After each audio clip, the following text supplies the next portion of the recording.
जय हिंद मेरे प्यारे साथियों, स्वागत करता हूं आपके अपने YouTube चैनल टारगेट हब में। मैं एसपी चौधरी एक बार फिर आपके सामने हाजिर हुआ हूं रेलवे ग्रुप डी के मैथ क्वेश्चन के साथ। जैसा कि आप सभी को पता है, हमने इसकी एक क्लास लगा ली है, एक पेपर हमने सोल्व कर लिया है। अगर वो पीछे वाली क्लास हमने नहीं देखी है तो इस क्लास के आई बटन या फिर डिस्क्रिप्शन बॉक्स में उसका लिंक मिल जाएगा, वहां से जाकर के आप पीछे वाली क्लासें देख सकते हैं, या फिर आप प्लेलिस्ट में जाओगे तो कंटिन्यू सभी क्लासें आपको देखने को मिलेगी। चलिए शुरू करते हैं आज का सेशन। और आज अपन इस क्लास में 17 अगस्त 2022 को दूसरी पारी में जो पेपर हुआ था उसमें जितने भी मैथ के क्वेश्चन पूछे गए हैं उन सभी का इस क्लास में सॉल्यूशन करने वाले हैं। तो बने रहेगा हमारे साथ। जिसने भी चैनल को सब्सक्राइब नहीं किया तो सबसे पहले आप चैनल को सब्सक्राइब कीजिएगा, पास में लगे बेल आइकन को जरूर दबाइएगा ताकि अपन जैसे ही नेक्स्ट वीडियो डालें तो उसका नोटिफिकेशन सबसे पहले आपके पास पहुंचे और आप तुरंत उसका लाभ उठा सको। रही बात पीडीएफ की, तो क्लासों की पीडीएफ और प्रीवियस ईयर के पेपर की पीडीएफ है वो आपको टारगेट हब एप्लीकेशन पे मिल जाएगा। टारगेट हब एप्लीकेशन का लिंक डिस्क्रिप्शन बॉक्स में दे रखा है, तो वहां से जाकर के आप एप्लीकेशन को डाउनलोड कीजिएगा और प्रत्येक क्लास की पीडीएफ और प्रीवियस ईयर के पेपर की पीडीएफ है वो आपको इसी एप्लीकेशन के माध्यम से मिलेगी। एक हमने ग्रुप डी के लिए दो तरह की टेस्ट सीरीज शुरू कर रखी है अभी। एक आपको स्पेशल साइंस की टेस्ट सीरीज देखने को मिलेगी जिसके अंदर आपको 1000+ क्वेश्चन देखने को मिलेंगे, जो कि सारे के सारे क्वेश्चन है वो प्रीवियस ईयर के रहेंगे। और एक हमने कंप्लीट ग्रुप डी की टेस्ट सीरीज शुरू कर रखी है जिसके अंदर आपको प्रत्येक टेस्ट के अंदर 100 क्वेश्चन देखने को मिलेगा और प्रत्येक टेस्ट है वो एक प्रीवियस ईयर का पेपर रहेगा। तो अपनी तैयारी को बेहतर बनाने के लिए आप आज से टेस्ट सीरीज ज्वाइन कर सकते हैं भी। चलिए शुरू करते हैं आज का सेशन। और पहला क्वेश्चन देखो भी आपके सामने है इस प्रकार से। अब इस क्वेश्चन में आपको बताना है भी ए, बी और सी कोई व्यवसाय शुरू करते हैं, क्रमशः 6 महीने, 12 महीने और 14 महीने के लिए साझेदारी करते हैं। यदि उनके लाभों का अनुपात है वो आपको 5:4:7 है तो उनके संबंधित निवेशों का अनुपात क्या होगा, ये आपको बताना है। देखो भी, निवेश का फॉर्मूला क्या होता है? निवेश बराबर होता है लाभ बटा समय। क्या होता है भी? लाभ बटा समय। तो यहां पे अनुपात पूछा आपको, तो ये हो गया ए, ये हो गया बी और ये हो गया सी। अब निवेश बराबर लाभ बटा समय है, तो ए का लाभ कितना है? तो ए का लाभ का अनुपात है 5, तो ये हो जाएगा 5। और यहां पे समय का अनुपात कितना है? ए का, तो 6 है। अनुपात बी का लाभ कितना है? तो बी का लाभ है 4 और यहां पे समय कितना है? तो 12 हो जाएगा। और अनुपात सी का लाभ कितना है? 7 है और यहां पे समय कितना है? 14 महीने है। अब इसके अंदर है वो जो कट रहा है उसको काट दो, 4 एकम 4 और 4 तिया 12। उसके बाद हम 3 एकम 3, 7 एकम 7, 7 दूनी 14। अब इसको क्या करो, 6 से मल्टीप्लाई कर दो सभी को। 6 से इसको 6 से मल्टीप्लाई करूंगा तो 6 से 6 कट जाएगा, इसको 6 से मल्टीप्लाई करूंगा तो 3 से काट दो और इसको 6 से मल्टीप्लाई कर दो। तो यहां पे नीचे वाली जो संख्या है ना वो सारी की सारी कट जाएगी भी। तो 6 से 6 कैंसिल हो गया, 3 से ये 2 बार कैंसिल हो गया और 2 से ये 3 बार कैंसिल हो गया। तो यहां पे निवेश का जो अनुपात आया वो 5:2 और यहां पे क्या बच गया? 3। तो 5:2:3, जो कि आपका राइट आंसर क्या हो जाएगा? 3 नंबर जो ऑप्शन है वो बिल्कुल राइट आंसर हो जाएगा। इस प्रकार से क्वेश्चन को सोल्व करना है भी। आगे देखो भी, नेक्स्ट आपके सामने है। अब इसने बोला है भी एक तल पर 4 अलग अलग बिंदु इस प्रकार है कि कोई भी 3 बिंदु सैरेख नहीं है। सैरेख का मतलब होता है एक दिशा में नहीं है भी। कोई भी 3 बिंदु है वो एक ही दिशा में नहीं है। उनसे होकर खींची जा सकने वाली भिन्न ऋजु रेखाओं की संख्या कितनी है? तो 4 बिंदु है और 4 बिंदु इस प्रकार से क्या है? कोई 3 बिंदु सैरेख नहीं है, यानी एक सीध में नहीं है 3 बिंदु। तो इसका मतलब ये 4 बिंदु इस प्रकार से आ सकते हैं भी। 4 बिंदु ये आपका आ गया, ठीक है।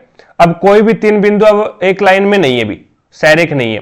तो इनसे कितनी रेखाएं हैं, यानी इनसे होकर खींची जा सकने वाली भिन्न रेखाओं की आपको संख्या बतानी है। तो इसके अंदर अगर मैं इस प्रकार से एक लाइन तो ये खींच गई, ठीक है, दूसरी लाइन ये हो गई और आपका एक लाइन आपका ये हो गया और एक लाइन है वो आपका इस प्रकार से खींचा जा सकता है। एक आपकी लाइन है वो इस प्रकार से भी खींची जा सकती है और एक जो आपकी लाइन है वो इस प्रकार से भी खींची जा सकती है। तो टोटल जो लाइन होंगी वो कितनी हो जाएंगी? 1 2 फिर 3 4 5 और 6। तो टोटल है वो 6 लाइनें होंगी भी इसके अंदर। तो आपका राइट आंसर क्या हो जाएगा? 1 नंबर ऑप्शन है वो बिल्कुल राइट आंसर हो जाएगा। आगे देखो भी, नेक्स्ट आपके सामने है अगला क्वेश्चन। अब इसने बोला भी 5 पुरुष और 6 महिलाएं किसी कार्य को 6 दिन में पूरा करती हैं और 3 पुरुष और 5 महिलाएं उस कार्य को 9 दिन में पूरा करते हैं। तो आपको बताना भी 3 पुरुष और 2 महिलाएं हैं वो उस कार्य को कितने दिन में पूरा करोगे। देखो भी, 5 पुरुष है, एम से मेल है, प्लस में 6 वोमेन है और ये उस कार्य को कितने दिन में? 6 दिन में कंप्लीट करते हैं, बराबर। 3 पुरुष और 5 महिलाएं उसी कार्य को 9 दिन में करते भी, जिस कार्य को ये 6 दिन में कर रहे हैं ना, उसी को ये 9 दिन में करते हैं, तो कार्य बराबर है। तो यहां पे आपके पास में 9 मैन और प्लस में 5 वोमेन मिलकर के उसी कार्य को 9 दिन में कंप्लीट करते हैं। तो यहां पे अपन क्या है, मैन और वोमेन की कार्य क्षमता निकाल लेते हैं भी। देखो 6 से मल्टीप्लाई करोगे तो ये 30 मैन और 36 वोमेन हो गया, और यहां पे 9 से मल्टीप्लाई करोगे तो ये हो जाएगा आपका 81।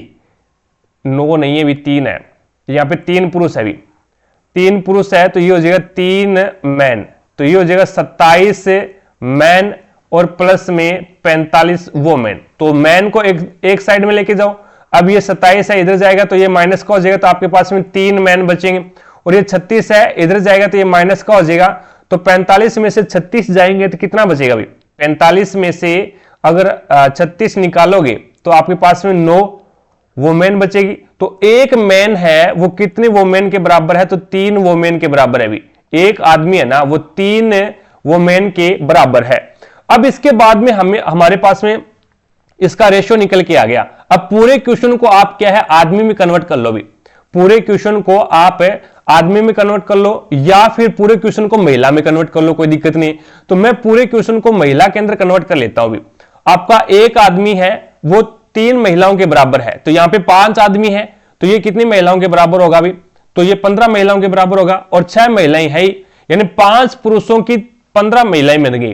5 पुरुष हैं, उनकी 15 महिलाएं बन गई, और 6 महिलाएं यहां पे है, तो टोटल महिला कितनी होगी, तो ये हो जाए 15 और 6 21, यानी 21 वोमेन।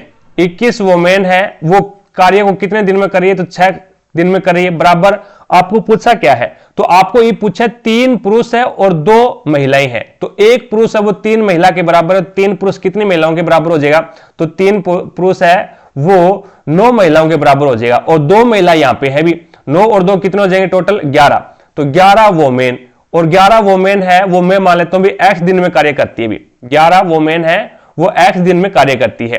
तो यहां पे आपके पास में टोटल कितना आ गया, तो टोटल 6 और 6 2 12 यानी 126 वोमेन। तो W से W आपका कैंसिल हो गया भी, W से W कैंसिल हो गया। उसके बाद में आपको x का मान चाहिए, यानी डे चाहिए आपको, तो x बराबर क्या हो जाएगा, ये 11 इसके मल्टीप्लाई में तो इधर आएगा, ये भाग में हो जाएगा भी। अब 11 का भाग दे दो, तो 11 एकम 11 बच गया कितना, 1 26, 11 2 22 बच गया कितना, तो ये आपके पास में बच गया 4/11। तो यहां पे आपके पास में 12 से ही ये आ जाएगा, 12 से ही 4/11, 12 से ही 4/11 भाग से ही दिया क्या हमने, भाग से ही नहीं दिया अभी, भाग हमने सही नहीं दिया। भाग दोबारा से देखो, 11 एकम 11 बच गया कितना भाई, 1 16, 1 बचेगा भाई 16, और ये हो जाएगा 11 एकम 11, और फिर 16 में से 11 जाएगा तो 5 बचेगा भी। 16 में से 11 जाएगा तो 5 बचेगा, और उसके बाद में अपॉन में 11, तो ये हो जाएगा भी 11 सही, यानी 11 एकम 11, और फिर ये आपके पास में आ जाएगा 11 एकम 11 बच गया 1 16, 11 एकम 11 बच गया 5 11, तो 11 सही 5/11 दिन। तो ये आपका 2 नंबर जो ऑप्शन है वो बिल्कुल राइट आंसर हो जाएगा भी। इस प्रकार से क्वेश्चन को सोल्व करना है भी, पहले आपको इनकी क्षमताएं निकालनी पड़ेगी भी, ठीक है। आगे देखो भी, नेक्स्ट आपके सामने है। अब इसके अंदर आपको बताना है भी 14 वर्ष पहले एक पिता की आयु उसके पुत्र की आयु की 3 गुनी थी। 14 वर्ष पहले एक पिता की आयु, ये पिता है और ये पुत्र है, ठीक है। पिता की आयु है वो पुत्र की आयु की 3 गुनी थी, तो पुत्र की आयु में 1 मान लेता हूं, तो पिता की आयु 3 हो जाएगी। और वर्तमान में पिता की आयु उसके पुत्र की आयु की 2 गुनी है, और वर्तमान में पिता की आयु है वो पुत्र की आयु की 2 गुनी है। तो ये लो, वर्तमान में मैंने 1 माना तो यहां पे 2 आ गया। अब देखो भी ये अनुपात सही नहीं है, क्योंकि इनके बीच में तो अंतर कितने का है, प्रश्न में तो 14 साल का दिखा रखा है, लेकिन पिता की आयु के अंदर अंतर है वो 1 साल का आ रहा है, और पुत्र की आयु के बीच में अंतर है वो 0 साल का आ रहा है। तो इसका मतलब ये अनुपात हमारा सही नहीं है। अब इस अनुपात को सही करने के लिए आपको क्या करना पड़ेगा, नीचे वाले अनुपात का अंतर देखो कितना आ रहा है 1, ऊपर वाले अनुपात का अंतर देखो कितना आ रहा है 2। तो ऊपर वाले अनुपात के अंतर से नीचे वाले अनुपात को यहां पे क्या कर दो, आप मल्टीप्लाई कर दो, और नीचे वाला अनुपात है उसके अंतर से ऊपर वाले को मल्टीप्लाई कर दो। तो ये आपके पास में नया जो अनुपात निकल के आएगा पिता और पुत्र का, वो क्या आ जाएगा, 1 से मल्टीप्लाई करोगे तो 3:1 ही आएगा, और 2 से मल्टीप्लाई करो, 2 दूना 4 और 2 एकम 2। तो यहां पे देखो भी 14, ये तो 14 वर्ष पहले का अनुपात है और ये वर्तमान का अनुपात है, ये आपका वर्तमान का अनुपात है। तो इसका मतलब 14 साल का अंतर है। और हमारे अनुसार कितने साल का अंतर आ रहा है? हमारे अनुसार तो 1 साल का ही अंतर आ रहा है। तो 1 का मान कितना आ गया? 14 आ गया। अभी 1 का मान है वो हमारे पास में 14 आ गया। अब पिता और पुत्र की वर्तमान आयु का योग पूछा है, तो वर्तमान आयु का योग कितना है? तो वर्तमान आयु का योग है वो कितना है भाई? 4 और 2 6। 1 का मान है वो 14 है, तो 6 का मान कितना हो जाएगा? तो 14 छिक्की 84। तो यहां पे आपका राइट आंसर क्या हो जाएगा? ये 2 नंबर ऑप्शन है वो बिल्कुल राइट आंसर हो जाएगा भाई। 14 को 6 से मल्टीप्लाई कर दो भी, हमारे अनुसार इसका जो अनुपात है वो क्या है? 6 आ रहा है। 1 का मान 14 तो 6 का मान 84 हो जाएगा। आगे देखो भी, नेक्स्ट आपके सामने है। अब इसके अंदर आपको बताना है भी निम्न में से कौन सी संख्या 4 और 8 दोनों से विभाज्य है। अब देखो भी 4 का विभाजकता का रूल लगाओगे ना, तो ऐसी संख्या देखनी है आपको जिसका लास्ट के 2 डिजिट है वो 4 से डिवाइड होना चाहिए, वो संख्या 4 से डिवाइड हो जाएगी। और 8 का विभाजकता का नियम लगाओगे ना आप, तो 8 क्या बोलता है भी लास्ट के 8 ये बोलता है भी लास्ट के 3 डिजिट अगर 8 से डिवाइड हो रहे हैं तो वो संख्या 8 से डिवाइड हो जाएगी भी। अब 4 से देखो भी 42 है वो 4 से डिवाइड हो रहा है क्या? नहीं हो रहा। 42 4 से डिवाइड हो रहा है क्या? नहीं हो रहा। और 24 है वो 4 से डिवाइड हो जाएगा, लेकिन 82 है वो भी 4 से डिवाइड नहीं होगा। 82 है वो भी 4 से डिवाइड नहीं होगा। तो ये 4 से डिवाइड नहीं होगी, ये भी नहीं होगी 4 से डिवाइड, और ये भी नहीं होगी। तो आपके पास में ऑप्शन क्या बचा है? एक ही बचा है। तो इस प्रकार से आप क्वेश्चन को सोल्व कर सकते हैं। तो 3 नंबर ऑप्शन आपका बिल्कुल राइट आंसर हो जाएगा। यानी 4 से डिवाइड रूल क्या बोलता है? लास्ट के 2 डिजिट है वो 4 से डिवाइड होने चाहिए। और 8 का क्या बोलता है भी? लास्ट के 3 डिजिट है वो 8 से डिवाइड होने चाहिए। आगे देखो भी, नेक्स्ट आपके सामने है अगला क्वेश्चन। अब इसके अंदर आपको बताना है भी मूल्यों की प्रकृति बतानी है। भी मूल्यों की प्रकृति क्या है? देखो फॉर्मूला लगता है -b plus -4ac, sorry b square. Formula होता है मूल्यों की प्रकृति चेक करने का, b square -4ac, b square -4ac बराबर 0। अब इसमें 3 कंडीशन बनती है भी। 3 कंडीशन ये बनती है भी b स्क्वायर -4ac बराबर 0, अगर मान 0 के बराबर आ जाए तो इसका जो मूल होगा वो कैसा होगा? वास्तविक मूल होगा भी। वास्तविक मूल होंगे और कैसे होंगे? समान होंगे। दोनों मूल है वो समान होंगे। दूसरी कंडीशन ये आती है भी b स्क्वायर -4ac का मान अगर 0 से बड़ा हो जाए, अगर 0 से बड़ा हो जाए तो इसमें मूल है वो वास्तविक होंगे। मूल वास्तविक तो होंगे लेकिन कैसे होंगे? असमान होंगे भी, समान नहीं होंगे, असमान होंगे। यहां पे क्या है? समान है। अगर तीसरी कंडीशन आती है b स्क्वायर -4ac, अगर ये 0 से छोटा आ जाए, b स्क्वायर -4ac का मान है वो 0 से छोटा आ जाए, 0 से छोटा आ जाए तो इसका मतलब यहां पे मूल है वो आपके काल्पनिक होंगे भी। यहां पे मूल है वो आपके काल्पनिक होंगे। अब इसके अंदर देख लो भी, ये b का मान है, ये c का मान है और ये आपका a का मान है। तो इसमें मान रख दो b स्क्वायर -4ac के अंदर। तो b का मान कितना है? 6 है, तो 6 का स्क्वायर 36। और यहां पे माइनस फॉर्मूले के अंदर है, लेकिन आपका जो c का मान है वो भी माइनस में है, तो माइनस माइनस प्लस हो जाएगा, प्लस। और फिर 4 से मल्टीप्लाई करो भी, यहां पे आ जाएगा 4 इंटू ये हो जाएगा आपके पास में 5 इंटू और ये हो जाएगा आपके पास में 3। ठीक है, तो ये आपस में मल्टीप्लाई करोगे तो 36 प्लस में 4 5 20 और 20 60 और बराबर 0। अब देखो भी बराबर 0 आ रहा है क्या? ये मान बराबर 0 आ रहा है क्या? तो ये मान तो 0 से बड़ा हो रहा है भी। ये मान तो आपका 96 हो रहा है, जो कि क्या है? 0 से बड़ा है। और मैंने आपको बताया था भी जब b स्क्वायर -4ac का मान 0 से बड़ा हो जाए, 0 से बड़ा हो जाए तो उसके मूल क्या होंगे? वास्तविक होंगे। और कैसे होंगे? असमान होंगे भी। तो मूल वास्तविक है लेकिन असमान है भी। मूल वास्तविक है और असमान है, तो आपका यहाँ पे 3 नंबर जो ऑप्शन है वो बिल्कुल राइट आंसर हो जाएगा भाई। चीजें समझ में आ गई क्या? आगे देखो भी, नेक्स्ट आपके सामने है अगला क्वेश्चन। अब इसके अंदर आपको बताना भी दिए गए आंकड़ों की माध्यिका ज्ञात करनी है। माध्यिका ज्ञात करने तो उससे पहले आपको क्या करना पड़ेगा भी, आंकड़े जो दे रखे हैं उसको आरोही क्रम में सेट करो भी। आप आंकड़ों को आरोही क्रम के अंदर सेट करो। आरोही क्रम छोटे से बड़ा क्रम। तो यहां पे पहले आएगा 11, 11 के बाद में आपके पास में आ जाएगा 11 के बाद में 15 आ जाएगा भी, और 15 के बाद में 16 आ जाएगा, 16 के बाद में 17 आ जाएगा, 17 के बाद में 18 आ जाएगा, और 18 के बाद में 22 आ जाएगा, 22 के बाद में 33, फिर 51 और फिर 71 आ जाएगा, फिर आपके पास में 71 और फिर 75। इस प्रकार से आपको क्या है, इन आंकड़ों को आरोही क्रम में सेट करना है। 71 फिर 75। अब देखो भी टोटल 1 2 3 4 5 6 7 8 9 और 10, यहां पे भी 10 है क्या, 1 2 3 4 5 6 7 8 9 10। अब देखो भी ये जो संख्या आई है, ये जो संख्या है अपने आरोही क्रम में किया, तो आरोही क्रम में सेट करने पर ये जो आंकड़े हैं उनकी संख्या सम में आ गई।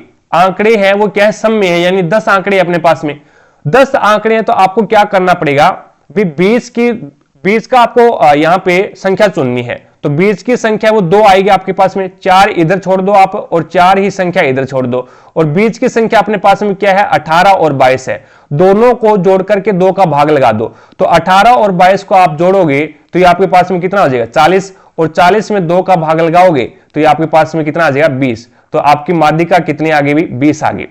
अब सर जी ये तो सम वाला सिस्टम आ गया, अगर विषम आता तो, अगर ये मान लो यहां पे मैं आपको ऑप्शन के हिसाब से यहां पे विषम के हिसाब से बताता हूं भी, संख्या अपने पास में 1 2 3 4 5 ये संख्याएं थी, ठीक है, और ये संख्या क्या है, विषम क्रम में है, विषम है, यानी 1 2 3 4 5 यानी आंकड़े है वो क्या है, विषम में है। तो इसमें बीच की संख्या देखो, तो बीच की संख्या 3 आ रही है सर जी, तो 3 ही आपकी माध्यिका हो जाएगी।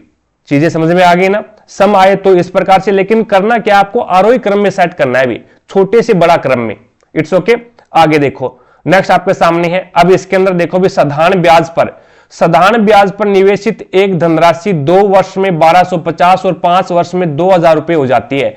तो वार्षिक ब्याज की दर आपको ज्ञात करनी है, दशमलव के 2 स्थानों तक आपको इसमें निकालना है। देखो 2 साल में तो वो कितनी हो जाती है, 1250 रुपए हो जाती है, और 5 वर्ष में 2000 रुपए हो जाती है। तो मेरे को ये बताओ भी, हो जाती है तो इसका मतलब क्या है, ये आपका अमाउंट है, यानी मिश्रधन है। 1250 2 साल का मिश्रधन है और 2000 है, ये 5 साल का मिश्रधन है। अब मिश्रधन होता क्या है भी, मिश्रधन आपका होता है मूलधन, यानी मूलधन प्लस में ब्याज, मूलधन प्लस में ब्याज आपका क्या होता है, मिश्रधन होता है। तो यहां पे अगर मैं 2000 में से 1250 घटा दूं तो मेरे पास में क्या आ जाएगा अभी, 2000 में से 1250 में माइनस कर दो तो मेरे पास में क्या आ जाएगा, 3 साल का मेरे पास में ब्याज आ जाएगा, 3 साल का ब्याज आ जाएगा। अब राशि तो अपने पास में एक ही है, अभी उसी राशि का 2 साल में मिश्रधन 1250 हो गया और 5 साल में 2000 हो गया, तो 20 का जो गैप है वो 3 साल है, 20 का गैप 3 साल है, तो इसका मतलब 3 साल का अपने पास में ब्याज आ जाएगा। अब माइनस करोगे तो 0, 10 में से 5 गया 5, और यहां पे आपके पास में बच गया 7, यानी 750 रुपए है ना, ये 3 साल का ब्याज आ गया। अभी 750 रुपए 3 साल का ब्याज है। अब आपको पता है साधारण ब्याज के अंदर है वो प्रत्येक साल का ब्याज समान होता है, तो इसमें 3 का भाग दे दोगे तो ये आपके पास में कितना आ जाएगा, 250 रुपए 1 साल का ब्याज आ गया। अभी अब 2 साल का ब्याज कितना हो गया, 500 रुपए। ये 2 साल का 2 ईयर का जो सिंपल इंटरेस्ट आपके पास में वो 500 रुपए है, और 2 साल का मिश्रधन आपके पास में कितना है, 1250 रुपए है। तो आपको पता है क्या, आप यहां से धनराशि निकाल सकते हैं क्या, यानी मूलधन आप निकाल सकते हैं क्या, सर जी निकाल सकते हैं। मूलधन कितना हो जाएगा, तो यहां पे आपके पास में जो मूलधन होगा वो 1250 में से 500 आप माइनस कर दो भी, तो आपके पास में 750 रुपए है, 750 होगा क्या, 750 होगा। अब देखो भी 2 साल का ब्याज 500, मिश्रधन मूलधन आपके पास में 750 है, तो दर बराबर क्या होता है 500, यानी दर बराबर ब्याज इंटू 100 अपॉन में मूलधन इंटू समय। तो यहां से आप है वो इस प्रकार से इसको कैंसिल करो, 25 से काट दो, 25 2 50 और 25 3 75, 2 से 2 कैंसिल कर दो, 100 के अंदर आप 3 का भाग लगाओगे तो ये 33.33 आ जाएगी, 33.33, जो कि राइट आंसर होगा 2 नंबर ऑप्शन। चीजें समझ गए क्या। आगे देखो भी नेक्स्ट आपके सामने है अगला क्वेश्चन। अब इसके अंदर है वो आपको बताना है भी, जब दो तिर्यक रेखाएं 3 समांतर रेखाओं को प्रतिच्छेदित करती है तो पहली तिर्यक रेखा द्वारा निर्मित अंतःखंड का जो अनुपात है वो 3:4 है, तो दूसरी तिर्यक रेखा द्वारा निर्मित अंतःखंड का अनुपात कितना होगा, ये आपको बताना है।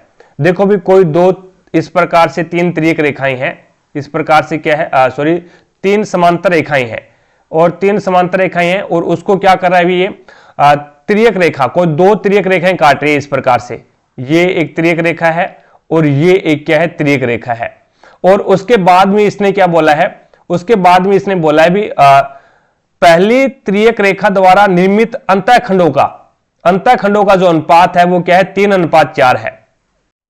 अब देखिएगा यहाँ पे ये नाम दे रखा है हमें कि तिर्यक रेखाएं, तो ये तिर्यक रेखाएं आपको खींचनी पड़ेगी, यानी एक त्रिभुज की आकृति यहाँ पे बनेगी, इस प्रकार से आकृति बनेगी, ऐसे आकृति बन जाएगी, एक ट्रायंगल बनेगा आपके पास में।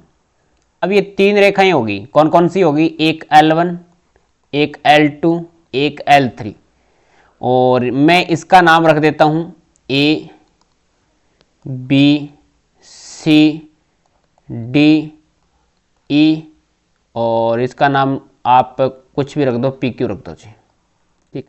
अब इसने ये दिया है कि ये सारी समांतर है, L1 यहाँ से L1 समांतर है L2 के, समांतर है L3 के, ये तीनों भुजाएं आपस में समांतर है। और ये जो भुजाएं है ना, AC भुजा, एक तो AC भुजा और एक AD भुजा, ये 2 तिर्यक रेखाएं हैं। ये इसको किस अनुपात में काटती हैं, यानी 3:4 में काटती है।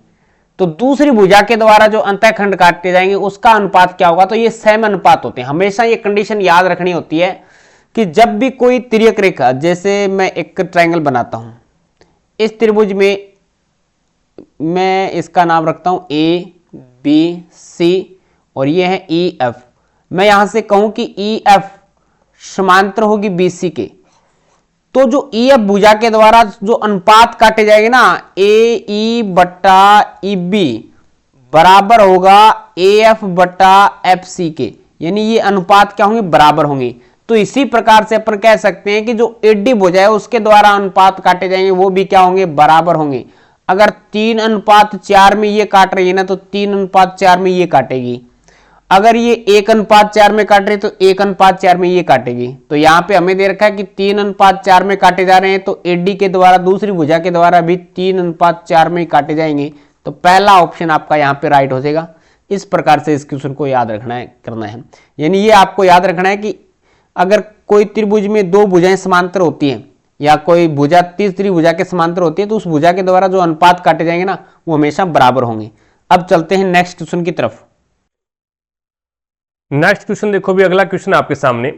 अब इसके अंदर आपको बोला गया भी एक पाठ्य पुस्तक में कुल 892 पुस्तक है। एक पाठ्य पुस्तक है जिसके अंदर कुल 892 पेज है और इसे 2 भागों में बांटा गया है। पुस्तक के दूसरे भाग में पहले भाग की तुलना में 52 पृष्ठ कम है। तो पुस्तक के दूसरे भाग में कितने पृष्ठ हैं ये आपको बताना है। देखो भी 2 पृष्ठ है, 2 भागों में बांटा गया है, तो ये बोल सकते हैं ना भी पहले और दूसरे भाग को दोनों को मिला दें तो उसमें कुल पृष्ठ कितने हो जाते हैं। पहला भाग में x मान लेता हूं और दूसरा भाग है वो मैं y मान लेता हूं। अगर दोनों को मिला दें तो वो 892 पेज हो जाते हैं, ठीक है। और दोनों का अंतर आपको कितना दे रखा है, 52 पेज कम है, यानी दोनों का जो अंतर है वो x माइनस वाई बराबर में आपके पास में कितना है भी 52 है। अब इसके अंदर आपको बताना यह है भी पुस्तक के दूसरे भाग में पहले भाग की तुलना में 52 पृष्ठ कम है, तो यहां पे ये आपका पहला भाग हो गया और ये आपका दूसरा भाग हो गया।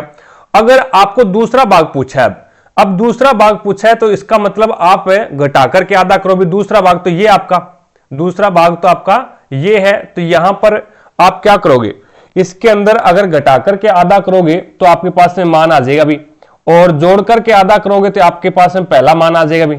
जोड़ करके अगर आप आधा करते हो तो आपके पास में ये पहले का मान आ जाएगा और घटा करके आधा करोगे तो आपके पास में दूसरे का मान आ जाएगा भी।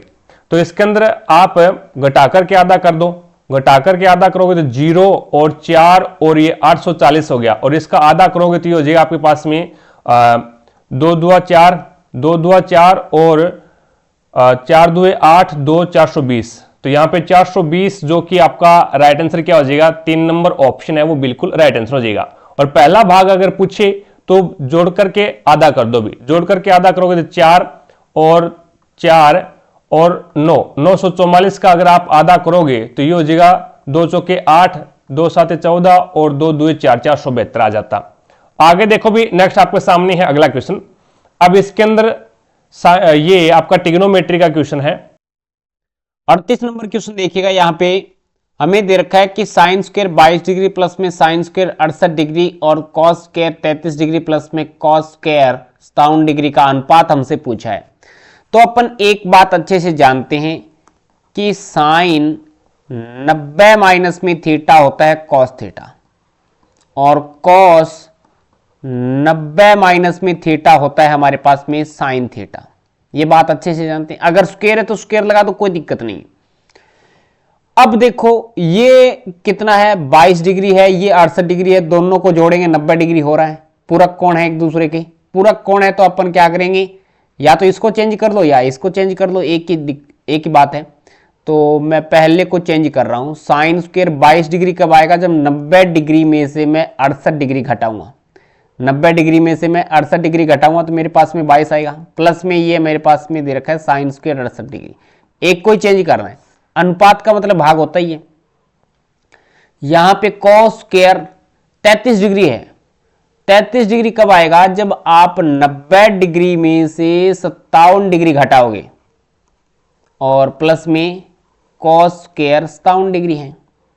अब 90 माइनस में थीटा कॉस थीटा होता है, तो ऊपर वाले को आप लिखेंगे कॉस स्क्वायर 68 डिग्री प्लस में साइन स्क्वायर 68 डिग्री अपॉन में ये नीचे वाला रहेगा आपके पास में cos minus theta, sine theta होता है, तो इसको आप लिखो साइन स्क्वायर 57 डिग्री प्लस में ये है आपके पास कॉस स्क्वायर 57 डिग्री। तो ये बात अच्छे से जानते हैं कि साइन स्क्वायर थीटा प्लस में कॉस स्क्वायर थीटा बराबर 1 होता है, चाहे थीटा का मान कितना भी हो। यहां पे साइन स्क्वायर थीटा प्लस में कॉस स्क्वायर थीटा 1 हो जाएगा, और ये भी साइन स्क्वायर थीटा प्लस में कॉस स्क्वायर थीटा 1 हो जाएगा। 1/1 का मतलब होता है 1:1, 1:1। इस प्रकार से क्वेश्चन हल हो जाएगा। तो आपका right answer option number B right हो जाएगा। अब चलते हैं नेक्स्ट क्वेश्चन की तरफ। अगला क्वेश्चन देखो भी नेक्स्ट आपके सामने है। अब इसके अंदर आपको एक ग्राफ दे रखा है नीचे, निम्नलिखित ग्राफ और तालिका 3 परीक्षाएं, परीक्षा फर्स्ट, सेकंड और थर्ड में 3 व्यक्ति ए बी सी द्वारा प्राप्त किए गए अंकों को दर्शाया गया है। तो ग्राफ तालिका में अध्ययन कीजिए और यहाँ पे पूछे गए प्रश्न का उत्तर आपको देना है। देखो भी पूछा गया है भी, यदि परीक्षा फर्स्ट सेकंड दोनों के पूर्णांक है वो 80 है और परीक्षा थर्ड के लिए पूर्णांक है वो 100 है, तो सभी तीनों परीक्षाओं के प्रदर्शन को देखते हुए ए ने सी से कितने प्रतिशत अधिक अंक प्राप्त किए हैं। देखो भी यहाँ पे टोटल अपने पास में क्या है भी, टोटल अपने पास में 180 हो गया भी। टोटल अपने पास में 80, 180 नहीं, टोटल अपने पास में ये हो जाएगा भी, यानी पहली और दूसरी परीक्षा के लिए दोनों के लिए पूर्णांक है वो 80 है। पहली और दूसरी के लिए दोनों के लिए पूर्णांक है वो अपने पास में क्या है भी 80 है, और यहाँ पे तीसरी के लिए 100 है। तो ये 80 और 80 160, और यहाँ पे 100 है, तो ये आपके पास में 260 हो गया अभी। अपना जो कुल जो पूर्णांक है वो कितना है, 260 का है। और इसके अंदर से ए ने कितने अंक प्राप्त किए हैं, तो ए ने 45 पहले टेस्ट में, दूसरे में 50 और तीसरे में 75। तो टोटल अपने पास में 0, और उसके बाद में 4 और 5 9 और 7 16 और 1 17, यानी 117 अंक प्राप्त किए भी। 117 अंक प्राप्त किए हैं। तो 117 अंक है वो 216 में से प्राप्त किए भी, सॉरी 260 में से प्राप्त किए। तो ये इसका ए का क्या आ गया, प्रतिशत आ गया। और उसके बाद में सी का प्रतिशत निकाल लो भी। सी का प्रतिशत कितना है, तो सी ने 260 अंक में से कितना अंक प्राप्त किया है, तो 40, 45 और 65। तो यहाँ पे 5 और 5 10 1, और उसके बाद में 4 4 8 8 और 6 कितने हो जाएंगे भी, 14 और 1 15, यानी 150 अंक प्राप्त किए भी। इसने 150 अंक प्राप्त किए। तो इसने पूछा भी ए ने सी से कितने अधिक अंक प्राप्त किए, कितने प्रतिशत अधिक अंक प्राप्त किए हैं। तो प्रतिशत निकालना तो यहाँ से 100, तो 0 से 0 कैंसिल कर दो भी। तो अब ये है वो आप 1500 के अंदर 1500 अपोन में आपके पास में 26 है। अब इसको और छोटा करोगे तो ये हो जाएगा 750 अपोन में 13। तो इसमें भाग दे दो भी। 13 5 65 और 13 6 78 ज्यादा आ जाते हैं। 13 5 65 आपके पास में बच गया कितना, 10 100, और 13 7 91 57 दशमलव कुछ आएगा। और उसके बाद में इसको काटोगे तो 0 से 0 कट जाएगा, और ये 1700 अपोन में कितना आएगा भाई 26। उसके बाद में अगर इसको छोटा करोगे तो ये हो जाएगा 850 अपोन में 13। तो ये हो जाएगा आपके पास में 13 5 65 और 13 6 78 और 13 7 91 ज्यादा हो जाते हैं, 13 6 78 हो जाएगा भी। और 13 6 78 बच गया कितना भी, ये 15 में से 8 जाएगा तो 15 में से 8 जाएगा 7 बच गया, और उसके बाद में ये यहाँ पे 7 और 78, ये 7 ही बचेगा अभी आपके पास में, 7 17 हो गया, और 13 5 65, यानी लगभग 65 आ गया अभी। ये 65% और ये आपके पास में 57% है, तो कितना अधिक अभी, तो ये आपके पास में 5 ये और 3 ये, 5 से 3 8 लगभग है वो 8% के करीबन है, वो अधिक अंक प्राप्त किए हुए 8% के करीबन आ जाएगा। तो 8% के करीबन कौन सा आ रहा है अभी, तो ये आपके पास में आ जाएगा 8% के करीबन, तो 8 7.69 आ रहा है। दोबारा से देखो भी 7.69 के करीबन आ रहा है, तो इसके अंदर पॉइंटों में भी आपको निकालना पड़ेगा अभी। अब इसके अंदर अगर आप पॉइंटों में निकालोगे ना आगे, तो ये आ जाएगा 65.38, और ये आपके पास में आ जाएगा 57.69 आ जाएगा। अब इसमें से 65.38 में से 57.69 अगर आप माइनस करोगे तो आपके पास में मान आएगा 7.6946 आ जाएगा अभी। तो ये आपके पास में 7.69 के करीबन आ जाएगा अभी, 7.69 का अंतर आ जाएगा अभी दोनों के अंदर। तो यही आपको दे रखा है 7.69%, 4 नंबर ऑप्शन है वो बिल्कुल राइट आंसर हो जाएगा। आगे देखो भी नेक्स्ट आपके सामने है अगला क्वेश्चन। अब इसके अंदर आपको बताना भी ए की आयु बी की आयु की दोगुनी है, और बी की आयु सी की आयु के 1/3 के बराबर है। बी की आयु है ना वो सी की आयु के 1/3 के बराबर है। अब ए की आयु ऐसी माने कि बी की आयु दोगुनी हो जाए, तो मैं ए की आयु है वो एक प्रकार से ये ए है, ये बी है और ये सी है, लेकिन सी की आयु बी की आयु है वो सी की आयु के 1/3 है भी, सी की आयु के 1/3 है। बी की आयु है, ए की आयु बी की आयु की दुगुनी है, और बी की आयु है वो सी की आयु की 1/3 है। तो बी की आयु सी की आयु के 1/3 के बराबर है, तो सी की आयु है वो मैं 3 मान लेता हूं भी, सी की आयु 3 मान लेता हूं, तो बी की आयु 1/3 के बराबर है, तो 3 का 1/3 आप करोगे तो 3 से 3 कैंसिल हो जाएगा, तो बी की आयु कितनी हो जाएगी, 1 हो जाएगी। और ए की आयु है वो बी की आयु की दुगुनी है, तो ए की आयु बी की आयु की दुगुनी है, तो बी का आयु तो कितना 1 है, तो इसकी दुगुनी हो जाएगी, तो ये हो जाएगी 2।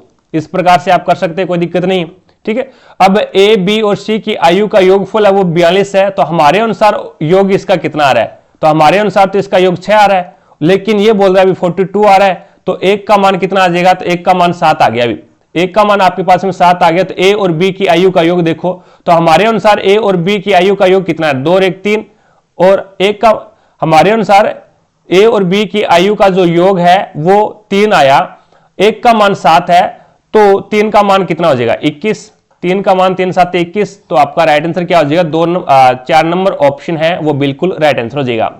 आगे देखो भी नेक्स्ट आपके सामने है अगला क्वेश्चन। अब ये आपको ग्राफ दे रखा है और इसके अंदर नीचे यहाँ पे क्वेश्चन पूछा है भी सभी 5 सेल्स पर्सनों द्वारा बेची गई कुल बीमा पॉलिसी में क्यू द्वारा बेची गई बीमा पॉलिसी की हिस्सेदारी कितनी है, ये आपको बताना है। तो यहाँ पे ये 5 यहाँ पे टोटल कितनी बेची है पहले तो आपको ये देखना पड़ेगा अभी, यानी PQRS इसने क्या है ये बीमा पॉलिसी बेची है, और इसमें कुल बीमा पॉलिसी में से क्यू की हिस्सेदारी कितनी है वो आपको निकालनी है। तो 128 प्लस में 165 प्लस में और 136 प्लस में 111 प्लस में 111 प्लस में और 120 टोटल करोगे तो आपके पास में पॉलिसी टोटल कितनी आ जाएगी, 660 आ जाएगी। 660 पॉलिसी में से क्यू की पॉलिसी का हिस्सा कितना है यह बताना है। तो क्यू की पॉलिसी है वो 165 है, क्यू की पॉलिसी कितनी है 165 है। तो कुल बीमा पॉलिसी में क्यू द्वारा बेची गई बीमा पॉलिसी की हिस्सेदारी तो 165 और वो भी कितने में 660 में, प्रतिशत याद करना है तो क्या करोगे 100 से मल्टीप्लाई कर दो भी। तो यहां पे आपके पास में क्या आ जाएगा, ये आ जाएगा 1600, यानी 10 से तो आप 10 से 10 कैंसिल कर दो, 1650 में आपको भाग देना 66 का, तो ये कितना आ जाएगा अभी, तो ये आपके पास में आ जाएगा 25%, ठीक है ना। 1650 के अंदर है वो आप 66 का भाग दोगे तो 25% हिस्सेदारी है वो किसकी है, क्यू की है। तो यहां पे आपका राइट आंसर क्या हो जाएगा, 2 नंबर ऑप्शन है वो बिल्कुल राइट आंसर हो जाएगा। आगे देखो भी इसी तरीके से जिस प्रकार से अपन मैथ के क्वेश्चन कर रहे हैं ना, इसी प्रकार से आपको रीजनिंग के भी क्वेश्चन करवाए जा रहे हैं और आपके साइंस के भी क्वेश्चन करवा दिए गए हैं। रीजनिंग के आपकी क्लासें चल रही है, लगभग उसमें 15-16 पेपर है वो आपको करवा दिए गए हैं और आपकी साइंस वाली जो क्लासें हैं वो फिनिश कर दी है। साइंस की 99 क्लासें लगा दी, 99 पेपर हुए थे, टोटल क्लासें लगा दी, कोई दिक्कत नहीं है। तो वो उन क्लासों की प्लेलिस्ट का लिंक है वो डिस्क्रिप्शन बॉक्स में दे रखा है, तो वहां से जाकर के वो क्लासें भी आप देख सकते हैं भी। अब इसके अंदर देखो भी किसी वस्तु को 1950 रुपए में बेचने पर जेम्स द्वारा अर्जित प्रतिशत लाभ उस वस्तु को 1500 रुपए में बेचने पर हुई प्रतिशत हानि के बराबर है। ठीक है, यदि वह 10% लाभ अर्जित करना चाहता है तो उसे उस वस्तु को उसे किस विक्रय मूल्य पर बेचना पड़ेगा। देखो अब इस प्रकार का क्वेश्चन अभी 1920 रुपए में बेचेंगे तो जो लाभ होगा ना वो 1500 रुपए में बेचने पर हानि के बराबर है। तो आपको पहले क्रय मूल्य ज्ञात करना पड़ेगा। तो क्रय मूल्य ज्ञात करने के लिए आपको क्या है, ये जो 1920 रुपए में बेच रहा है और यहां पे 1500 रुपए में बेच रहा है, तो इन दोनों को जोड़ करके आधा कर दो भी। तो 1920 प्लस में 1500 और दोनों को जोड़ करके आधा करोगे तो 0, 2, 9 और 5 14 और ये हो जाएगा आपके पास में 3400। तो 3400 का आधा करोगे तो ये आपके पास में 1710 रुपये आ जाएगा भी। 1710 रुपये है वो आपका सीपी आ जाएगा, यानी क्रय मूल्य आ जाएगा आपके पास में। क्रय मूल्य आ गया। अब 10% लाभ अर्जित करना है तो 10% को फ्रैक्शन में चेंज करोगे तो 1/10 आ जाएगा, यानी 10 रुपए क्रय मूल्य। एक का लाभ हो गया तो 11 में बेचेगा, लेकिन हमारे अनुसार तो 10 रुपए क्रय मूल्य है, लेकिन अभी हमने निकाला है वो 1710 रुपए क्रय मूल्य। तो 10 बराबर कितना हो गया 1710। तो एक का मान कितना आ गया 1 का मान 171, एक का मान है वो 171 आ गया। आपको ज्ञात क्या करना है, आपको तो विक्रय मूल्य ज्ञात करना है, तो 11 रुपए का बताना है, यानी 11 का मान बताना है। तो यहां पे 11 से क्या कर दो आप मल्टीप्लाई कर दो 171 को, तो ये हो जाएगा आपके पास में 11 एकम 11, 1 11 7 77 1 78 7, 11 एकम 11 और 7 कितने हो जाएंगे 11 और 7 है 18। तो 1881 रुपए है वो इसका क्या आ जाएगा अभी विक्रय मूल्य आ जाएगा, जो कि 3 नंबर ऑप्शन है वो बिल्कुल राइट आंसर हो जाएगा। चीजें समझे क्या। आगे देखो भी नेक्स्ट आपके सामने है अगला क्वेश्चन। अब इसके अंदर है वो आपको इसको P/Q के रूप में लिखना है। देखो दशमलव है, दशमलव कटा दो कोई दिक्कत नहीं। ये है 4 और फिर है 224, 4 और 24 के ऊपर 12 भी। तो 12 को हटाओगे ना तो जितने अंकों के ऊपर 12 ना उतने ही नीचे क्या लगेंगे भी 9 लगेंगे, और जितने अंकों के ऊपर 12 नहीं है उसका 0 लगेगा भी, और जिस अंक के ऊपर 12 नहीं है वही वो आपको क्या करना पड़ेगा घटाना पड़ेगा। तो यहां पे आपके पास में क्या आ जाएगा भी ये 420 आ जाएगा भी, 420 आ जाएगा ये। फिर 424 में से 4 गया तो 420 अपोन में क्या आ जाएगा भाई 990। तो 0 से 0 कैंसिल कर दो, 3 से काट दो, 14 तिया 42 और 33 तिया 99। तो यहाँ पे 14/33 जो कि आपका राइट आंसर होगा 3 नंबर ऑप्शन। आगे देखो भी नेक्स्ट आपके सामने है अगला क्वेश्चन। अब इसके अंदर आपको बताना भी पिछले वर्ष रंजन का मासिक वेतन 34,500 था भी। पिछले वर्ष उसका महीने का जो वेतन था ना वो 34,500 था, और इस वर्ष उसका मासिक वेतन है वो 38,640 रुपए है। तो पिछले वर्ष के मासिक वेतन की तुलना में इस वर्ष रंजन के मासिक वेतन में कितने प्रतिशत की वृद्धि हुई है वो आपको बताना है। देखो भी रुपए के अंदर कितने प्रतिशत की वृद्धि हुई वो देख लो भी। पहले 34,500 था और अब क्या है 38,640 है। अब 38,640 में से 34,500 माइनस करोगे तो आपके पास में कितना आ जाएगा 4,140 रुपए की। कितने की वृद्धि हुई है 4,140 रुपए की वृद्धि होगी। अब 4,140 रुपए की वृद्धि कितने के ऊपर हुई है, ये 34,500 पे हुई भी। 4,140 रुपए की जो वृद्धि हुई है वो 34,500 पे वृद्धि हुई है, और प्रतिशत निकालना है तो 100 से गुणा कर दो, 0 से 0 कैंसिल कर दो। अब इसको कितने से मल्टीप्लाई करें तो इसको 8 से मल्टीप्लाई कर दो भी आप। 8 से मल्टीप्लाई करने पे आ जाएगा क्या ये 8 से मल्टीप्लाई करोगे तो नहीं आएगा, लेकिन आप इसके अंदर भाग दो भी। अगर ये हो जाएगा आपके पास में 4140 में से 445 345 एकम 345 बचिए आपके पास में कितना भी 14 में से 5 जाएगा तो 9 बचेगा। 14 में से 5 गया 9, और इधर 10 में से 4 गया 6, और ये हो जाएगा 0। तो अब इसको आप मल्टीप्लाई कर दो 2 से। 2 से मल्टीप्लाई करोगे तो आपके पास में 690 आ जाएगा। तो आपका राइट आंसर क्या होगा 12%। तो यहाँ पे 12% की वृद्धि होगी। राइट आंसर क्या हो जाएगा 2 नंबर ऑप्शन। आगे देखो भी नेक्स्ट आपके सामने है। अब इसके अंदर आपको बताना भी 36 संख्याओं का माध्य 42 है। 36 संख्याएं हैं उनका माध्य 42 है और बाद में यह पता चला कि 47 को चूक वंश 41 पढ़ा गया। तो दी गई संख्या का सही माध्य क्या है ये आपको बताना है। भी 36 संख्याएं हैं, इसका 42 माध्य है। अब कोई संख्या थी 47, उसको क्या कर लिया गया भी 41 पढ़ लिया गया, यानी 6 कम पढ़ लिया गया। 6 है वो कम पढ़ा गया है। अब 6 कम पढ़ा गया तो ये 6 है वो एक प्रकार से क्या है सभी संख्याओं में डिवाइड होगा भी। ये 6 है वो आपका सभी संख्याओं के अंदर डिवाइड होगा। तो 6 है वो टोटल संख्याएं कितनी है, टोटल संख्याएं आपकी 36 है। तो इस 36 के अंदर डिवाइड करोगे तो ये 1/6 आ जाएगा भी 36 का इसमें भाग लगाओगे भी 6 कम पढ़ा गया है तो इसका मतलब 6 ज्यादा पढ़ा जाना चाहिए था। अब ये 6 ज्यादा, अगर आप 6 जोड़ोगे तो आप प्रत्येक संख्या के अंदर है वो यहां पे वृद्धि करोगे भी, ठीक है। ये 6 है वो प्रत्येक संख्या के अंदर डिवाइड करके लिखोगे तो इसका मतलब 6 को 36 के अंदर डिवाइड करना है। तो 36 के अंदर डिवाइड करना तो 1/6 आ गया। अब 1/6 को मैं क्या लिख सकता हूं, तो 1/6 को पॉइंटों के अंदर बात करें तो दशमलव लग गया, 10 आ गया, 6 कम 6 और बच गया कितना भी 4 40 और 6 6 36। तो इसका मतलब क्या है 0.16 जोड़ना पड़ेगा आपको। 0.16 यानी ये आ जाएगा 0.1666 इस प्रकार से। तो आगे वाली संख्या एक बढ़ जाएगी तो ये 0.17 इसमें ऐड कर दो। तो 42 में 0.17 ऐड करोगे तो ये आपके पास में कितना आ जाएगा 42.17 आ जाएगा, जो कि आपका राइट आंसर क्या हो जाएगा 1 नंबर ऑप्शन। या ये फॉर्मूला है। एक तो चीज है ये, दूसरी चीज ये है भी, ये तो सीधी ट्रिक है भी। दूसरी चीज ये है भी आपके पास में 36 संख्याएं हैं, उसका जो औसत है माध्य है वो 42 है। एक प्रकार से औसत ही होता है भी। अब टोटल योग कितना हो गया, तो यहां पे 36 संख्याओं का योग कितना हो गया, तो 36 × 42 कर लो भी। 36 × 42 करोगे तो आपके पास में कितना आ जाएगा, ये हो जाएगा 1512। कितना हो जाएगा भी 1512 हो जाएगा। अब उसमें कितना कम पढ़ा गया है, तो वो 6 कम पढ़ा गया है। तो 6 इसमें जोड़ दो भी। 6 इसमें जोड़ोगे तो ये आपके पास में मान कितना हो जाएगा 1518 हो जाएगा भी। 1518 हो गया। 1518 में अब आपको इसका माध्य ज्ञात करना है। माध्य ज्ञात करना है तो आपको 36 से भाग दे दो वापस इसमें 36 का भाग दोगे तो ये आपके पास में लगभग है वो 42.16 इस प्रकार से चलता जाएगा। तो यहां पे आपके पास में 42.17 आ जाएगा, जो कि पहला ही ऑप्शन आपका राइट आंसर हो जाएगा। आगे देखो भी नेक्स्ट आपके सामने है अगला क्वेश्चन। अब इसके अंदर है,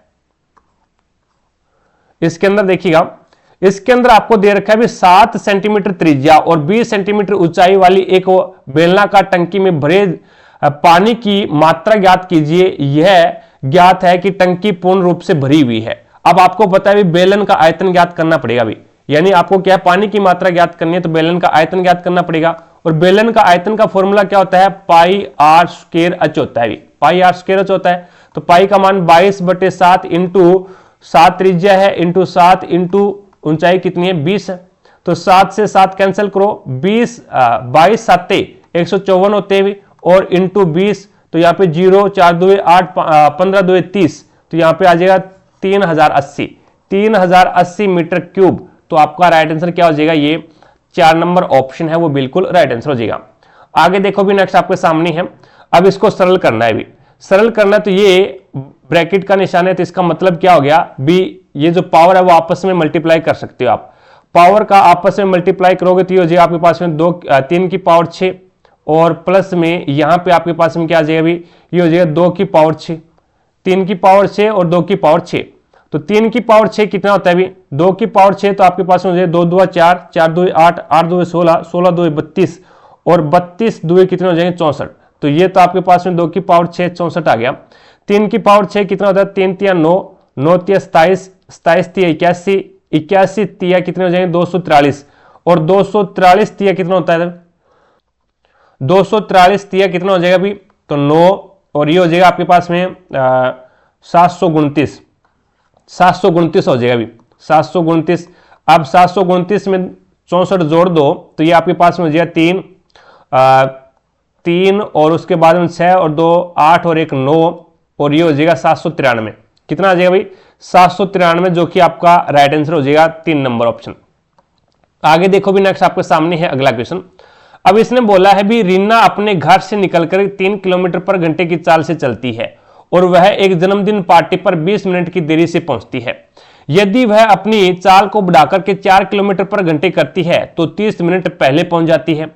तो उसके घर और जन्मदिन वाली पार्टी के बीच की दूरी आपको ज्ञात करनी है। देखो भी इस प्रकार के क्वेश्चन को सोल्व करने के लिए आपको क्या करना होता है भी पहली चाल इंटू दूसरी चाल, पहली चाल इंटू दूसरी चाल अपॉन में यहां पे दोनों चालों का अंतर और इंटू यहां पे समय का अंतर और अपॉन में समय मिनट में है तो उसको क्या करना पड़ेगा घंटे में कन्वर्ट करना पड़ेगा। पहली और दूसरी चालों का अंतर कितना है भी आपके पास में 12 है, मल्टीप्लाई कितना है पहली चाल इंटू दूसरी चाल मल्टीप्लाई कितना है 12 है और अपॉन में दोनों का अंतर कितना है आपके पास में 1 है और इंटू समय का अंतर कितने समय, ये 20 मिनट देरी से पहुंचती है और ये 30 मिनट पहले पहुंच जाती है। तो हमारे पास में कितना है अभी 50 का, ये 20 मिनट देरी से पहुंचती है और ये 30 मिनट पहले पहुंच जाती है। तो इसका मतलब आपके पास में जो टोटल अंतर आया वो 50 का आ गया और 50 मिनट का और मिनट को कन्वर्ट करना है आपको घंटे में, तो 60 का भाग दे दो तो ये जो 12 एकम 12 और 12 5 60, 5 एकम 5 और 5 2 10, तो ये आपके पास में क्या आ गया, ये दूरी का फॉर्मूला है, ये आपका दूरी का फॉर्मूला है। तो जन्मदिन पार्टी वाले स्थान से उनके बीच की दूरी कितनी है, तो 10 किलोमीटर की दूरी है। अभी ये कितनी दूरी है, तो 10 किलोमीटर की दूरी है, जो कि आपका 3 नंबर ऑप्शन है वो बिल्कुल राइट आंसर हो जाएगा। पहली चाल इंटू दूसरी चाल अपॉन में दोनों चालों का अंतर इंटू समय का, अगर ये 20 मिनट देरी से पहुंचता और ये 30 मिनट देरी से पहुंचता ना, तो दोनों का अंतर है वो 10 आ जाता है, दोनों का अंतर 10 आ जाता है। ये देरी से पहुंचता है, ये पहले पहुंच गया, तो दोनों का अंतर है वो 50 हो जाएगा अभी। ठीक है, आगे देखो भी नेक्स्ट आपके सामने है अगला क्वेश्चन। अब यदि गोले का आयतन 36 पाई सेंटीमीटर क्यूब है तो गोले का व्यास आपको बताना है। देखो भी गोले का आयतन क्या होता है, 4/3 पाई आर की क्यूब होता है, अभी पाई आर की क्यूब होता है। तो यहाँ पे पाई का तो मान आपको रखना ही नहीं है, अभी पाई का मान है वो तो आपको रखना ही नहीं है।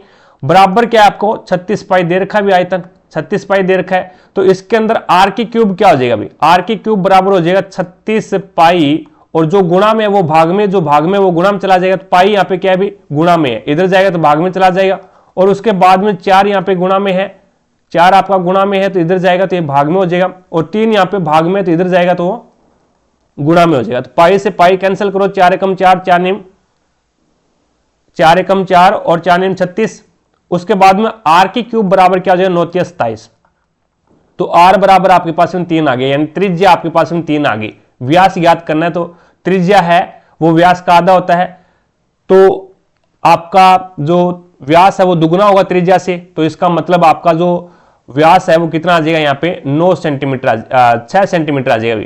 व्यास है वो आपका 6 सेंटीमीटर आ जाएगा, जो कि राइट आंसर क्या हो जाएगा 2 नंबर जो ऑप्शन है वो बिल्कुल राइट आंसर हो जाएगा। आगे देखो भी नेक्स्ट आपके सामने है अगला क्वेश्चन। अब इसके अंदर आपको बताना है भी मूलों का गुणनफल करना है। मूलों का गुणनफल क्या होगा। अब इसमें एक तो क्वेश्चन ये पूछता है भी मूलों का गुणनफल क्या होगा और एक मूलों का योगफल भी पूछता है। तो देखो भी मूलों का योगफल पूछ ले तो ये हो जाएगा अल्फा प्लस में बीटा, अल्फा प्लस में बीटा बराबर होता है माइनस बी अपॉन में ए। ये आपका क्या है, मूलों का योग ज्ञात करने का फॉर्मूला है। दूसरा है अल्फा डॉट बीटा, ये गुणनफल है तो ये होता है सी बटा ए। तो यहां पे सी कितना है, तो ये सी है, ये आपका बी है और ये आपका ए होता है भी। तो 6 और सी कितना, ए कितना है तो 3 है, तो यहां पे आपके पास में कितना आ जाएगा 2 आ जाएगा। अगर गुणनफल यहां पे योग पूछता तो ये माइनस पहले से लगा हुआ और माइनस यहां पे है तो ये 13 प्लस हो जाएगा और उसके बाद में 3, तो ये आपके पास में योग आ जाता। तो पूछा क्या है, गुणनफल पूछा है, तो आपका 2 जो कि 3 नंबर ऑप्शन है वो बिल्कुल राइट आंसर हो जाएगा। आगे देखो भी नेक्स्ट आपके सामने है अगला क्वेश्चन। अब इसके अंदर दे रखा है भी निम्न में से कौन सी योजना ग्राहक के लिए सर्वाधिक लाभकारी है। ग्राहक के लिए सबसे ज्यादा लाभकारी कौन सी है भी 5 खरीदें 3 मुफ्त पाएं, 5 खरीदें और 3 मुफ्त पाएं, 5 खरीदें और 6 मुफ्त पाएं और 10% और 15% के 2 क्रमिक छूट। अब इसके अंदर देखो भी आपको क्या है 5 खरीदने 3 मुफ्त हो जाएगी, तो आगे वाले का क्रय मूल्य कितना हो जाएगा भी 80 रुपए हो जाएगा भी। प्रत्येक वस्तु का मैं 10 रुपए क्रय मूल्य मान लेता हूं, तो आगे वाले ने तो आपको 8 वस्तुएं दी है, तो आगे वाले का तो क्रय मूल्य 80 रुपए हो गया, लेकिन आपने उसके रुपए कितने दिए हैं, तो आपने उसके रुपए तो 50 ही रुपए दिए, तो 80 रुपए वाली जो वस्तु है वो आपको 50 रुपए में दे दी। यहां पे देखो भी, यहां पे 5 खरीदे 6 पाए, 5 खरीदोगे तो 6 पाओगे, तो इसका मतलब क्या है भी आगे वाले का जो क्रय मूल्य है वो तो 60 रुपए हो गया भी, 5 खरीदने पर 6 पाए, तो यहां पे मुफ्त उसने एक ही दिए भी, मुफ्त है वो उसने एक ही दिए, 5 खरीदी है उसने, एक उसने दे दी, यानी 6 मिली है। तो यहां पे उसका जो क्रय मूल्य है, जो क्रय मूल्य है, कॉस्ट प्राइस है वो 60 रुपए है, लेकिन 5 खरीदी है यानी आपने उसके 50 रुपए दिए हैं। उसके बाद में यहां पे इसका क्रय, यहां पे 2 क्रमिक छूट दी है, 10% की क्रमिक छूट को फ्रैक्शन में चेंज करोगे तो 1/10 हो जाएगा। तो कहने का मतलब 10 रुपए उसका क्रय मूल्य था, 1 की छूट कर दी तो 9 में बेची। और इसी प्रकार से 5% को फ्रैक्शन में चेंज करोगे तो 5 से कम 5 और 20 पंजे 100, तो यहां पे 1/20 हो गया, तो 20 रुपए उसका क्रय मूल्य है, 1 की छूट दे दी तो 19 में बेची। अब देखो, अब यहां पे कितने की छूट दे दी, यहां पे कितने की छूट दी, तो 30 रुपए की छूट दी, कितने के ऊपर दी, 80 के ऊपर दी, इंटू 100। चीजें समझ में आ गई। अब यहां पे 1 जीरो से 1 जीरो आप कैंसिल करो, और 300 के अंदर है वो आप भाग लगा दो 8 का, 300 के अंदर भाग लगा दो 8 का, तो ये आपके पास में आ जाएगा 37.5। कितने की छूट दे दी, 37.5% की छूट दे दी। अब यहां पे देखें तो कितने की छूट दी है, 10 रुपए की छूट दी है, और कितने के ऊपर दी है, 60 के ऊपर दी है, इंटू 100। भी छूट है वो एक प्रकार से भी जो अंकित मूल्य है, या फिर यहां पे जो लाभ ज्ञात किया जाता है वो तो एक प्रकार से इसके अंदर बोले तो ये आप अंकित मूल्य मान लो भी, ये आप है वो अंकित मूल्य मान लो। जैसे कि 5 खरीदे 3 मुफ्त पाए, तो उसका अंकित मूल्य 80 रुपए था, और छूट देकर के आपको क्या है, ये आपका एमआरपी रेट हो जाएगा भी, ये आपका एमआरपी रेट है, ठीक है। तो इसने कितने रुपए की छूट दे दी भी, कितने प्रतिशत की छूट दे दी, तो 0 से 0 कैंसिल कर दो, 100 के अंदर है वो आपको भाग लगाना है, कितने का, 6 का भाग लगा दो, तो ये आपके पास में आ जाएगा 16.66, 16.66। यहां पे आपके पास में कितना हो जाएगा 200, और 19 को 9 से मल्टीप्लाई करोगे तो 1, और ये हो जाएगा 17 यानी 171। कहने का मतलब है भी 200 रुपए उसका एमआरपी रेट थी और 171 रुपए में उसने बेच दिया भी, 200 रुपए उसका अंकित मूल्य था और 171 रुपए में बेच दी। यहां पे 80 रुपए उसका अंकित मूल्य था और 50 रुपए में बेच दिया। यहां पे 60 रुपए उसका अंकित मूल्य था और 50 रुपए में बेच दिया। तो यहां पे तो 37% की छूट दे रहा है, यहां पे 16.66 की छूट दे रहा है। तो यहां पे कितने की छूट दी इसने, तो 200 में से पहले आप 171 है वो माइनस करके देख लो, 29 रुपए की छूट दे दी। यहां पे 29 रुपए की छूट दे दी, कितने के ऊपर दी है, 200 रुपए पे दी है, इंटू 100। तो 2 जीरो से 2 जीरो कैंसिल कर दो, और 29 को आप है वो 2 से डिवाइड करोगे तो आपके पास में आ जाए 14.5। तो अब ये मेरे को बताओ भी ग्राहक के लिए कौन सी योजना बेस्ट है भी, जो सबसे ज्यादा छूट मिले, जहां पे सबसे ज्यादा छूट मिले। छूट सबसे ज्यादा है वो किसमें मिल रही है, तो ये योजना फर्स्ट के अंदर मिल रही है भी, 1 नंबर योजना के अंदर है वो सबसे ज्यादा छूट मिल रही है। तो 1 नंबर जो योजना है वो ग्राहक के लिए सबसे ज्यादा फायदेमंद है। 2 नंबर ऑप्शन आपका बिल्कुल राइट आंसर हो जाएगा। आगे देखो भी, नेक्स्ट आपके सामने है अगला क्वेश्चन। अब इसके अंदर आपको बताना है भी, यहां पे आपको पूछा गया भी 48, 72 और एक अन्य संख्या x का लघुत्तम समावर्ती है वो 576 है, यानी एलसीएम 576 है। तो आपको x यानी 3 संख्या है यहाँ पे, 48, 72 एक अन्य संख्या x है भी। अब 48 का आपको अभाज्य गुणनखंड करना है भी, अभाज्य फैक्टर कीजिएगा इसका। तो 2 से तोड़ोगे तो 24 बार, 24 2 48, फिर 2 12 2 24, फिर 2 6 2 12, फिर 2 3 2 6, फिर 3, फिर 1। इसी प्रकार से 72 का कर लो भी। 72 का करोगे तो ये आपके पास में हो जाएगा 2 से करोगे 36 2 72, 2 फिर आ जाएगा 18 2 72, फिर 2 18 2 36, फिर 2 9 2 18, फिर 3 फिर 3 फिर 3 1। इसी प्रकार से 576 का करके देखो आप। 576 का करोगे तो ये आपके पास में 2 से जाएगा, पहले 2 से तो ये हो जाएगा 2 2 4, 2 8 16 और 2 8 16, फिर 2 से, फिर 14 2 28 और 2 चौके 8, फिर 2 से ये हो जाएगा आपके पास में 6 7 2 14 और 72, यानी ये आ जाएगा आपके पास में 72। और फिर ये आ जाएगा 2 से 36 2 72, फिर 2 से 18 2 72, फिर 2 से और 18 2 36 भाई 9 और फिर 3 से फिर 3 फिर 3 से फिर 1। अब इसमें थोड़ा सा दिमाग लगाना आप यहाँ पे देखो, हमारे पास में यहाँ पे 2 कितनी बार आया, 1 2 3 4 5 6 बार आया है। इसमें यह संख्या आपकी, इसमें 2 बार, 2 कितनी बार आया, 1 2 3 4 बार आया। इसमें 1 2 3 3 बार आया। तो इसका मतलब क्या है, जो आपकी x संख्या एक और है उस संख्या के अंदर है, वो एलसीएम क्या होता है भी, जो अधिकतम बार आए वही लेते हैं। तो यहां पे अधिकतम है वो 2 है, वो 6 बार आया है, लेकिन इन दोनों संख्याओं में भी 2 6 बार नहीं है। तो इसका मतलब जो x है ना, उसमें आपका जो 2 है वो 6 बार आया है, 2 है वो आपका 6 बार आया है। तो 1 2 3 4 5 और 6, तभी हमने यहां पे क्या है, इसका एलसीएम लेते हैं। तो वो एलसीएम क्या होता है, जो अधिकतम बार, जो संख्या अधिकतम बार आती है ना, वही लेते हैं अपन एलसीएम के अंदर।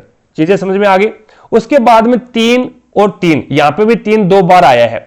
तो एक तो आपका पोर्शन बन गया ये, एक तो पोर्शन है वो आपका ये बन गया भी 2 2 4 4 2 8 8 2 16 16 2 32 32 2 64। तो एक तो आपकी संख्या बन गई भी 64 आ सकता है, यानी एक तो वो संख्या 64 हो सकती है, लेकिन ऑप्शन में 64 नहीं है। तो दूसरा ये हो सकता है भी यहां पे 3 2 है, 2 बार है वो आपका 3 आया है, 2 बार 3 आया, तो इसका मतलब एक आपका 3 भी हो सकता है। यहां पे एक आपका या तो एक बार 3 हो सकता है, या फिर दोनों 3 भी इसमें आ सकते हैं। तो 3 से मल्टीप्लाई करोगे तो आपके पास में कितना आ जाएगा, 3 चौके 12 और उसके बाद में 3 से 18 और 1 19 यानी 192। और आप वापस 3 से, यानी अगर आप ये मानते हो भी 2 बार 3 आया है, 2 बार 3 आया है, तो आपका वही बन जाएगा 576, वही आपका 576 बन जाएगा। तो 576 तो ऑप्शन में है ही नहीं, 576 है ये तो ऑप्शन में आपका है ही नहीं।